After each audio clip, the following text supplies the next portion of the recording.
Moi boas mañás de ano vello. Non quería deixar pasar 2025 sen subir un último vídeo de bibliomancia e aquí estou. Vou a intentar facelos en cortes. Non sei se iso me será posible porque é que non quería pasar moito tempo editando hoxe. Para os que chegades novos a este vídeo, a bibliomancia é un tipo de mancia que se fai abrindo ao azar diferentes libros. Tradicionalmente utilizábanse os evanxeos, o libro da sabiduría, o libro de Salmos e tamén pois a Eneida de Virxilio, outra serie de poetas clásicos. Neste caso, nós facémolo normalmente co Dicionario de Lingua Galega, unha Ilíada e unha Biblia. Problema, que levo como 20 minutos buscando onde está o dicionario, onde está a Ilíada, e non os atopo, así que vou interpretar isto como unha señal divina de que a bibliomancia de hoxe ten que ser un pouco diferente. Así que os libros que hoxe imos a empregar son a Biblia na Carcolunga, é a que me compraron a mí para a escola. Foi unha escola pública, pero meus pais empeñaronse en apuntarme a religión e eu non quería, fui obrigada. Tampouco teño que dar máis explicacións, pero bueno, que quede claro que teño un vínculo de anos con esta Biblia, porque creo que tamén o vínculo que creas coas ferramentas coas que vas a facer a mancia é importante, entonces por iso volo comento. E despois temos este libro que é A nave dos necios, que alín este ano, un libro de Sebastian Brandt, porque imos a determinar que clase de necio imos a ser durante este 2026 e cales son as tendencias da nosa alma que imos ter que correxir para ser unhas persoas de ben, digámoslo así. Claro, o vínculo con este libro pois é bastante recente, non? Pero sí que é verdade que é un libro que levaba tempo querendo ler e que, bueno, non me aprendeu tantas cousas como pensaba que me iba a aprender, o sea, pensaba que iba a abrir un libro e me iba a volar a cachola o lelo, como me pasou co Romance da Rosa, pero non me pasou iso. Ainda así é moi interesante. Teño pendente ainda facer un segundo vídeo sobre o final deste libro. Se queredes saber un pouco máis del, pois na canle teño un vídeo falando sobre a lectura, así como uns vídeo apuntes, non nada moi académico, pero se vos interesa podedes botarlle un ollo. E bueno, farémolo. Por onde comezar 2026? Pois supoño que por onde comezamos tamén a bibliomancia de 2025, que falando un pouco do significado numerolóxico do ano. Bueno, eu en numeroloxía non son especialista, moito menos en astroloxía, así que non vou a meterme nese campo. Pero 2026 suma tanto 10, que o seu arcano correspondente sería a Roda da Fortuna, e 1 máis 0, 1, non? Arcano 1. Este vennos moi ben e é moi interesante porque supoñemos que 2025 suma, non supoñemos, 2025 suma 9 e o seu arcano correspondente é o ermitaño, unha carta un pouco de final. O 9 sempre nos vai a falar tamén un pouco de final e o 1 vai nos a falar de inicio. De inicio e de cambios, de voltas de roda, de cambios determinantes, non? A Roda da Fortuna e sobre a fortuna hai moitísima literatura escrita. No Romance da Rosa hai como unhas 4 metáforas diferentes sobre a fortuna. Teños aí apuntadas, algún día falarei diso. Se chegades novos a esta canle, que saibades que son unha procrastinadora oficial de todos os temas que propoño. Están aí, latentes, coa esperanza de que algún día eu faga vídeo ou suba algún post ao blog. Fareino, de feito. así aos poucos. Bueno, en fin, non prometo nada, non? Pero que saibades que esta é a son procrastinadora oficial de temas interesantes que propoño. E, por certo, vou intentar facer este vídeo sen cortes, que non quero pasar toda a mañá editando. Bueno, o que iba. A roda da fortuna, a fortuna, nós tendemos a vela ou a falar dela de maneira moi positiva. Pero realmente a fortuna, a deusa fortuna, personificación do que chamamos fortuna, sorte, azar, que goberna todas as vidas, non é unha deusa vista de maneira tan benévola na antigüidade nin na filosofía. É unha maneira moi naif de vela sempre coa súa cara positiva, porque a fortuna pode ser positiva ou pode ser negativa. Non hai que culpala das cousas que fai, hai que culpar a quen cree moito nela e cree que a pode doblegar con certas artes, non? Porque ela é indomable.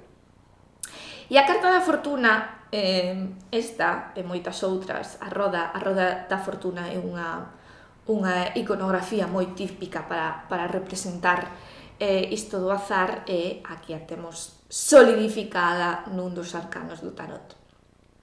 É dicir, que se pode trazar toda unha historia iconográfica da deusa fortuna, da personificación da fortuna,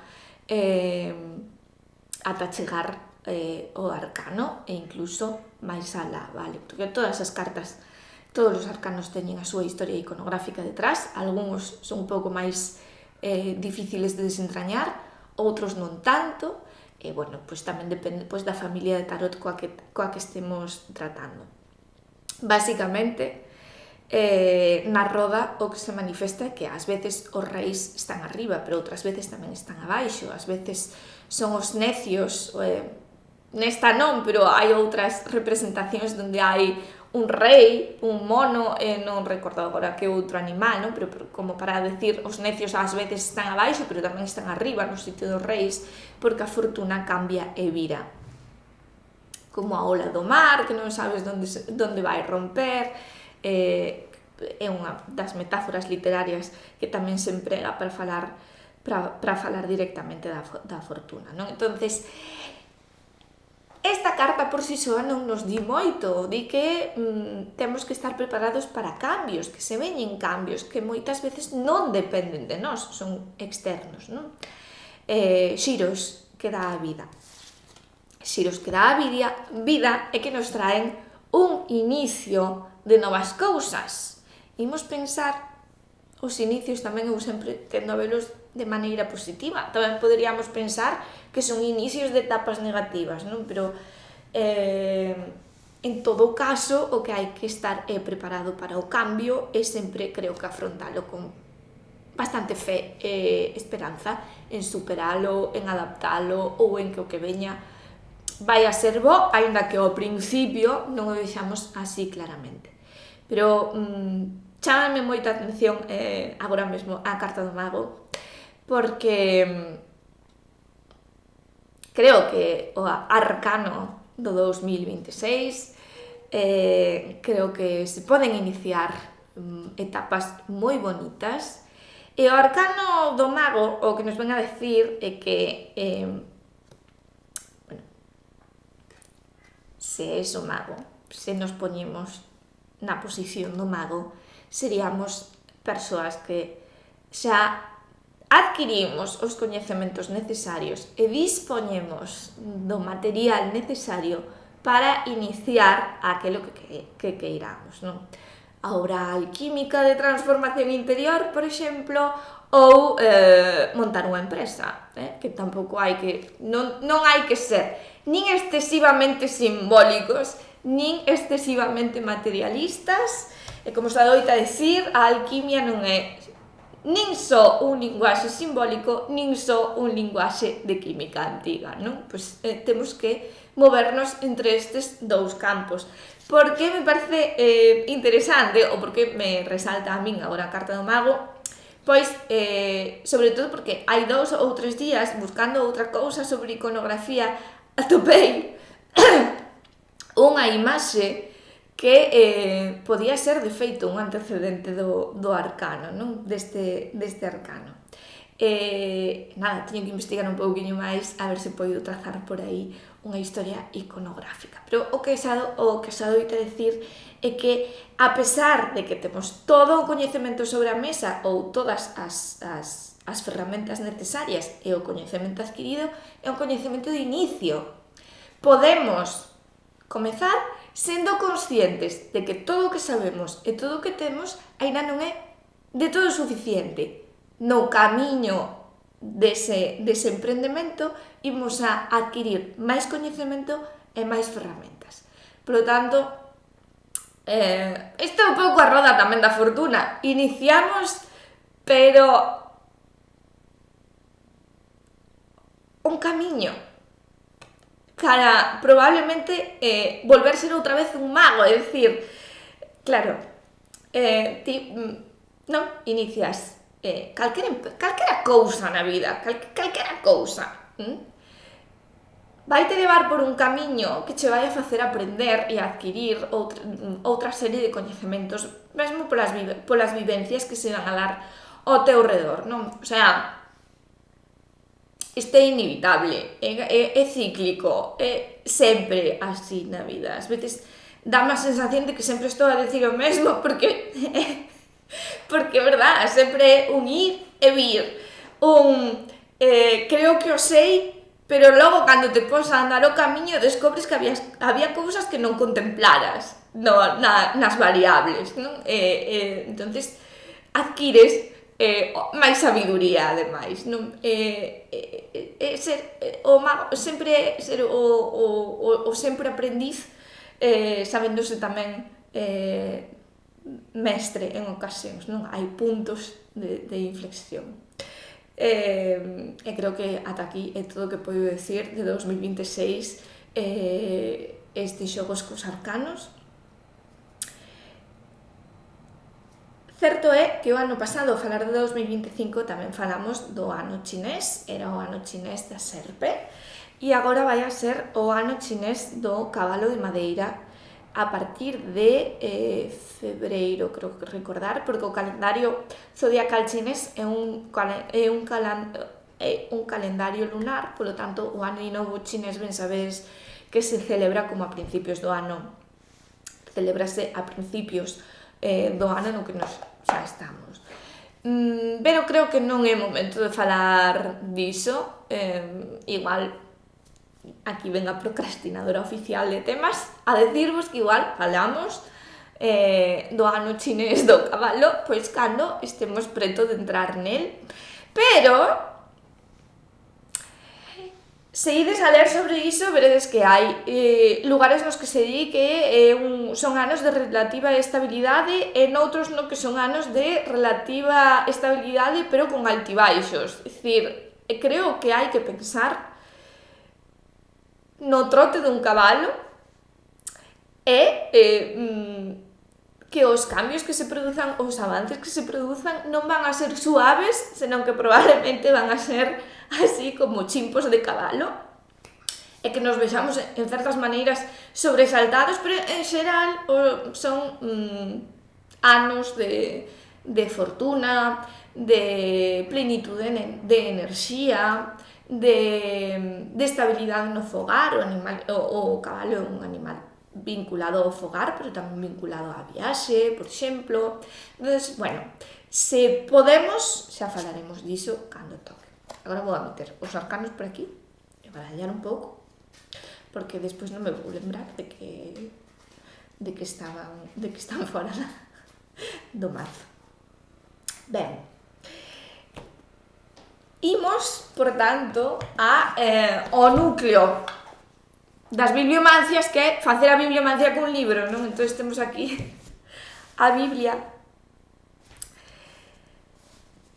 Como eu sempre pecho os ollos e doulle un par de voltas, porque como esta Biblia conozo moi ben, non quero eu influir no azar.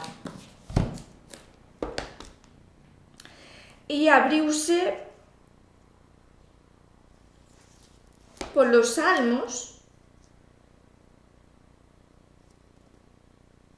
1, nada máis ler o versículo, pensei que estábamos no Evanxeo, pero non, abrímolo polo Salmo 22, versículo 19. Repartíronse os meus vestidos e botáronse sortes sobre a miña túnica.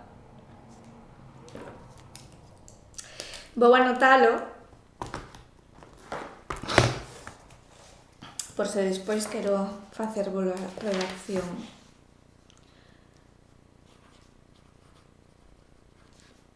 Salmo 22, versículo 19.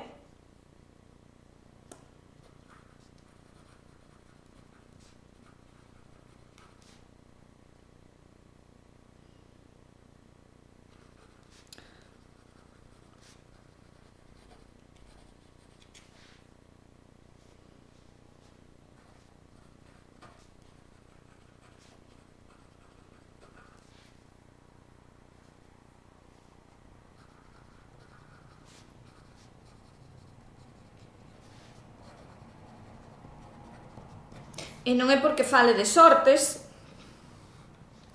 ou un pouquiño sí, pero vennos tamén moi ben vinculado a isto da roda da fortuna, non? Hai cousas que xa están sobre a mesa, que non dependeron de ti, xa se repartiron todas as cartas e seguen a repartirse, non?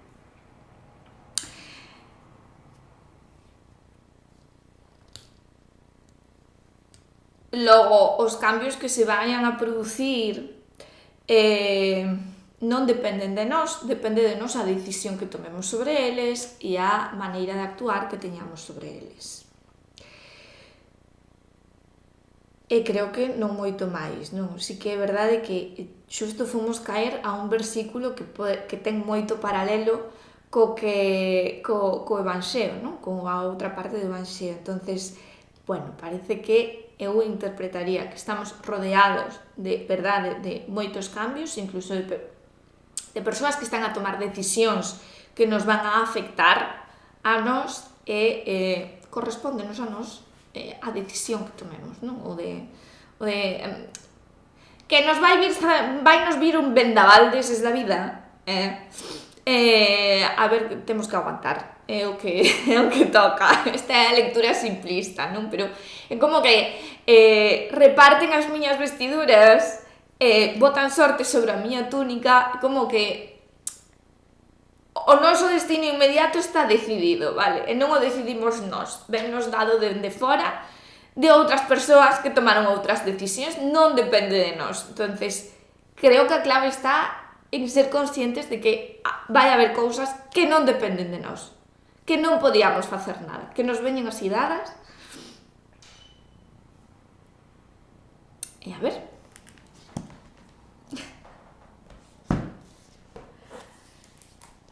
Isto foi breve, Sí, é verdade que foi breve. Pero agora vamos á parte máis divertida, que é A nave dos necios de Sebastián Brandt. O problema que teño aquí é que ten unha pedazo de introducción. Para que vexades. Esta é a pedazo de introducción. É que o libro non está moi roto. Polo tanto, non sei eu como imos... Non sei eu... Bueno, sí, podemos marear así un pouquiño as páxinas. Bueno, se tiro todo.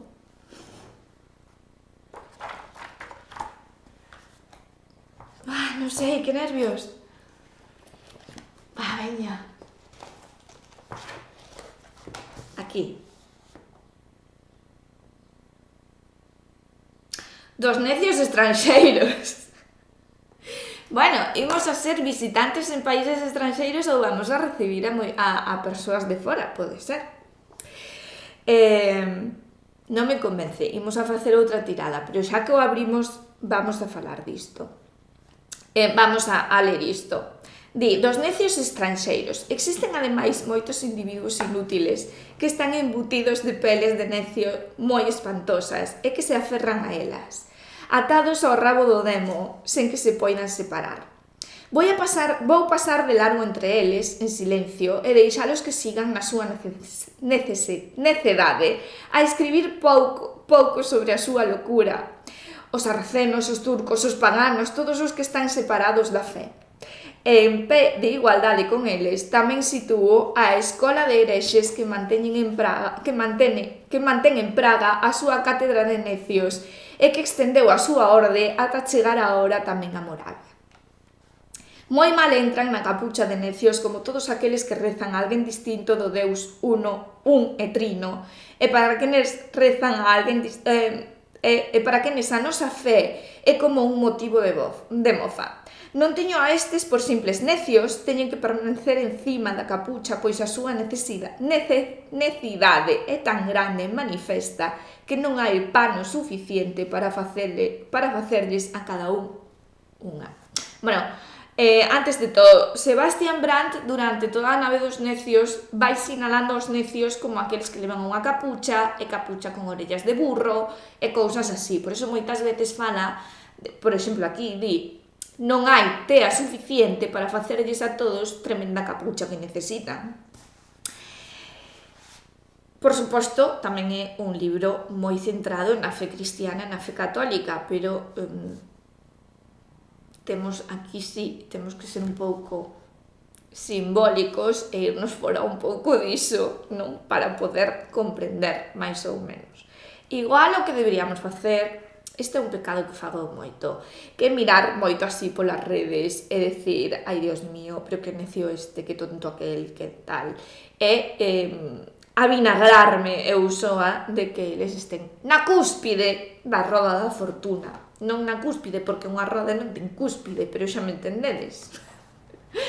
Entón, ao mellor, o que teño que facer é o que fai Sebastian Brandt. Vou pasar de largo entre eles e escribir pouco sobre a súa tolemia.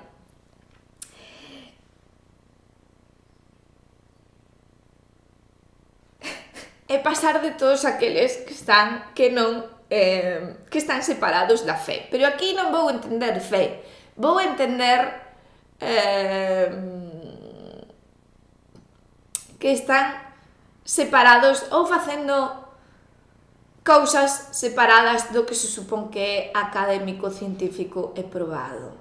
Sí, estou-me a referir a todas aquelas persoas que utilizan moitísimo o discurso de ancestral, prehistórico, neolítico e para falarche ao mellor dunha costume da que temos probas que comezou hai 12 anos. Xa me entendedes, non? Ese é o meu pecado. Agora imos a buscar algún outro pecado por aí para determinar un pouco máis que debemos facer no 2026 para ser persoas de ben. Bueno, abro por aquí así sen máis, así un pouco tolo. Ai, non entender as bromas.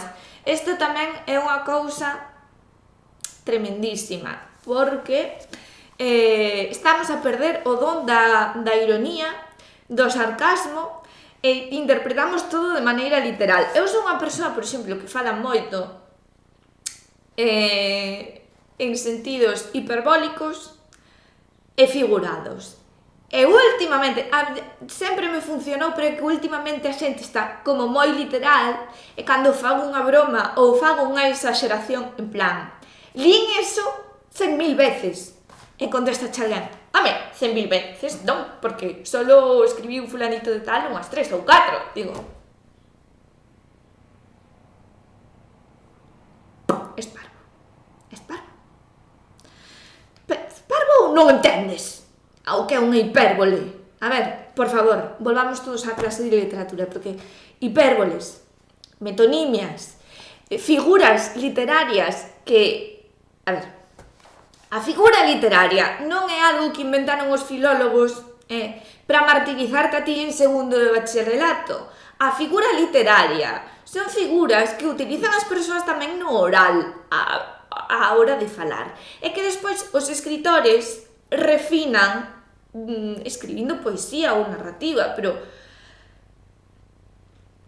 ata a persoa máis humilde que non pasara pola escola é capaz de falar con figuras retóricas e literarias. E estás a perder. En España e en Galicia sempre fomos irónicos, sarcásticos, hiperbólicos, metafóricos, metonímicos, de todo, usábamos todo. Estámonos como alemanizando. Os alemanes sí que, por exemplo, son as persoas que non, o do sentido figurado das cousas, non o levan moi ben á hora de falar. Isto, eu digo dos alemanes porque eu estiven ali, sabes, e experimentei, entón eu falo da miña experiencia. E creo que o podedes corroborar, o sea, que non me vades levar a contraria. Non me ides levar a contraria. É unha cousa que, por exemplo, non acontece falando cos italianos ou cos franceses. Bueno, os italianos un pouco sí. Bueno, en fin, non entenderás bromas. Un necio é aquel que non entende cando fala con un necio. Un necio é o que ladra sempre en contra e pelease cun borracho e quere facer bromas con nenos e necios sen aceptar o xogo da necedade. Quen queira ir con cazadores, acose, quen queira xogar con lobos, poña. Ou lee o que este entre os lobos. Bueno, a donde fueres, haz o que vieres, e con borrachos non podes razonar. Que é outra das cousas que podemos interpretar como non te pelees con tontos en Twitter. O sea, se hoxe Sebastián Brante escribira isto, diría, mira, non te pelees con tontos en Twitter, vale? Sería unha cousa así. Ai, bueno, ata aquí a bibliomancia. Agora imos a sacar 3 cartas de aquí, 3 cartiñas de aquí.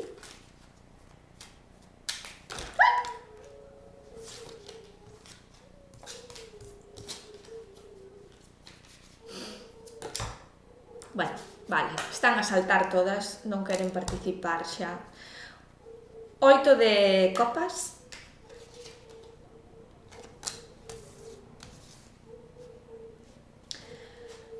Cabaleiro de pentáculos.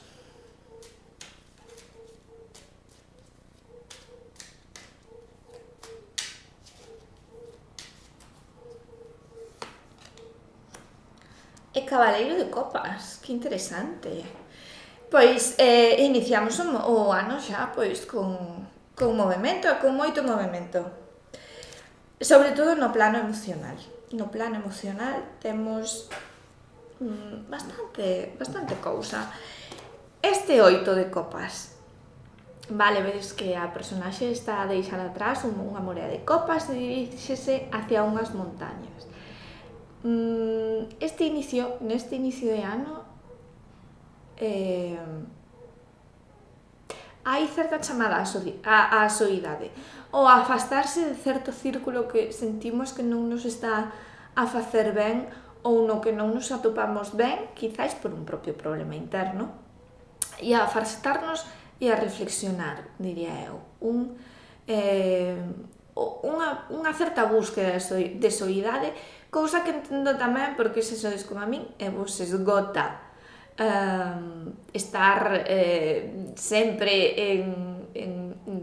en festividades sociais, pois despois de Nadal, pois un certo retiro individual sempre ben, non? E iso está ben. Pero parece que tamén temos un movimento futuro, quizáis algunha proposta laboral que nos veña, estar atentos a noticias tipo mail, teléfono, mensaxes, porque os cabalos adoitan traer mensaxes, esta é de tipo económico, polo tanto debe ser algún tipo de cambio ou proposta laboral, diría eu. Tanto como de traballo novo como algún cambio dentro do propio traballo. E seguimos tamén con novidades no plano tamén emocional, non? Pois novas amistades que chegan, igual algunha amistade coa que perderemos contacto, pero aquí está. Se estades solteiros en busca de parella, pois igual tedes algunha proposta por aí tamén que vos poida resultar interesante. Non, así, iniciamos o ano con propostas, o sea, unha tirada bastante esperanzadora. Deixamos atrás o vello porque se veñen cousas novas, vale? Tampouco vos charedes e mandes a tomar por saco todo o círculo de amigos e de familia e de todo, non é así, non é así. Pero mellor si apartarse un pouquiño, porque ás veces tamén estamos moi influenciados polo que opinan ao noso redor e non somos capaces de tomar ben decisións ou de ver con claridade o noso mundo, porque estamos sempre pois, moi influenciados, non, pola opinión ao redor. Ás veces hai que escoitarse a un mesmo e sobre todo isto é necesario para que nos poidan chegar todas estas propostas, tomarlas en serio e ver que podemos facer con elas, non? Entonces, creo que ben, xa 3 cartas interesantes. Vamos a sacar o Lenormand, que o tiña eu por aí como moi abandonado, e que de feito non estiven a usar as cartas durante estes meses tampouco. Hai tempo que non as collía. Co Lenormand sacamos 2 cartas e a ver que nos di.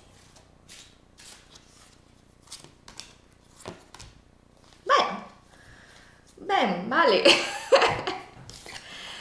O 17, que é a carta das cegoñas, isto normalmente implica noticias moi positivas no ámbito familiar, e novas chegadas de amizades, amores, persoas novas que imos a coñecer e que nos van a traer cousas moi positivas. Por suposto, é unha cegoña, o sea que tamén embarazos tamén anuncian. E un trébol que tamén ten unha visión moi positiva, sobre todo no plano económico. E eu interpretaría de novo como propostas laborais ou cambios laborais que nos traen benestar e alegría. Senón un incremento de ingresos, non estou a falar diso, estou a falar de sentirse mellor co traballo que estás a realizar. Vale, entón, pode ser. Bueno, moi interesante, moi esperanzador, que como ten que ser unha tirada de ano vello para poder entrar no ano novo como se merece, con alegría, con esperanza. Xa sei que as datas de Nadal son datas moi nostálxicas e moi pesadas porque nos falta xente ao redor, porque ás veces non podemos celebrala como se supón que deberíamos celebrar, entonces temos un choque de expectativas versus realidade e todo iso. Pero que haxa un punto no ano, da igual calquer punto no ano, hai moitos puntos no ano no que podemos rematar con cousas e comezar con outras, decir, bueno, xa pasou e vou facer borrón, conta nova e propósitos e intentar tirar un pouco con alegría cara adiante. Este é un deles, non? Entón, está ben tamén participar desa alegría. A mí sempre me gustou moito, pois, Noitevella e San Xoán tamén é outra festa que me parece moi de cambio de ano e de ciclo, moi propicia tamén para estes sentimentos así como de esperanza, a ver que cambia, que nos depara o futuro de maneira bonita, porque xa sabemos que a vida é rara, é terrorífica, é extraña, e que dá voltas donde menos o esperas. Entonces, como iso xa o sabemos, pois do que hai que encherse un pouco de enerxía para erguerse pola mañá e para deitarse á noite, para compartir con outros cando nos esgotan tamén todo, non? Estou como moi así, positiva. A pesar de que me fixen un maquillaxe de ollos que se supón que se tiña que ver como granate e quedou color chocolate, parece un mapache. O meu non é ser fashion blogger. Bueno, para rematar, imos a sacar unhas cartas de Kuan Yin, bueno, só unha, que consello nos dá Kuan Yin, a Bodhisattva da compaixón, para este 2026, case me saltou esta. Bendición disimulada, co tempo verás a verdade do que parece funcionar na túa contra e recoñecerás a miña gracia, participa con fe, todo se realiza segundo unha maior sabiduría que finalmente serve á túa alma. Bueno, isto resumidamente é un non hai mal que por ben non veña, tente tranquila. Sí, algo así, creo que tamén en consonancia coa lectura hoxe en xeral, non?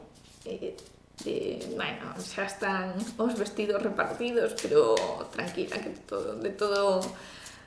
todo se sae e ten unha razón de ser.